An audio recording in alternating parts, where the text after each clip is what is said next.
This video is going to take a look at other tests. So sometimes we may have a test on a patient that doesn't fit in with any of these. For example, maybe we did an ultrasound, a CT, or an MRI, or segmental blood pressure, or anything else we might want to be recording that doesn't really fit in any of these other tabs. So if we want to add another test, we can get straight there from this submenu. Or of course we can go back to the test menu and go to other. It's the same thing. And in other tests you'll see a list of other tests that may have already been added. And you can view and edit that, or we can just add a new one. Why don't we just add a new one to see how that works?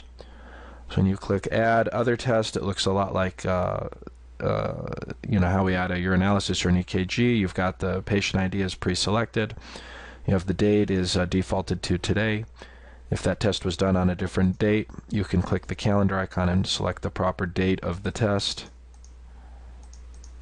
and put it on whichever date you need to.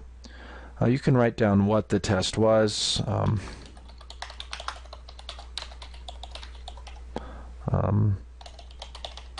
And you can put the result if there was a summarized result.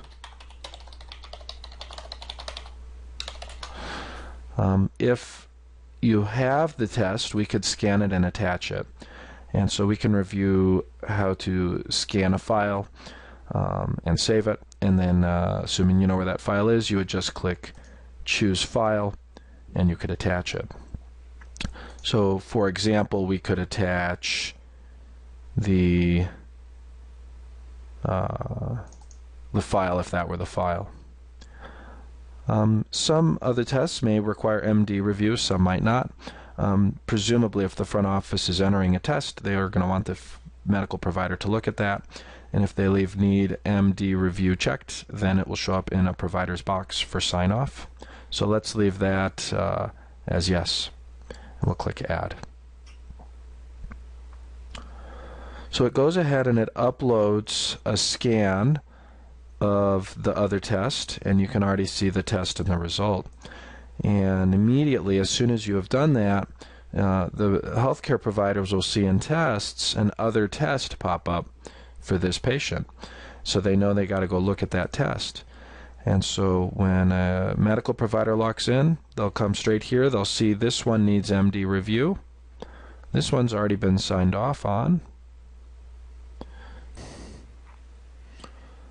And I can take a look at that test, or I can just go ahead and when I'm all done I can sign off on that test.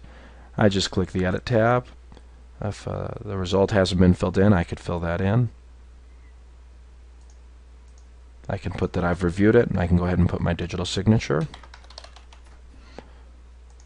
And then I click Edit, and that test is signed off. You'll see that it no longer needs an MD review, and you'll see it is cleared out of my tests bin. So that's it, a quick look at other tests.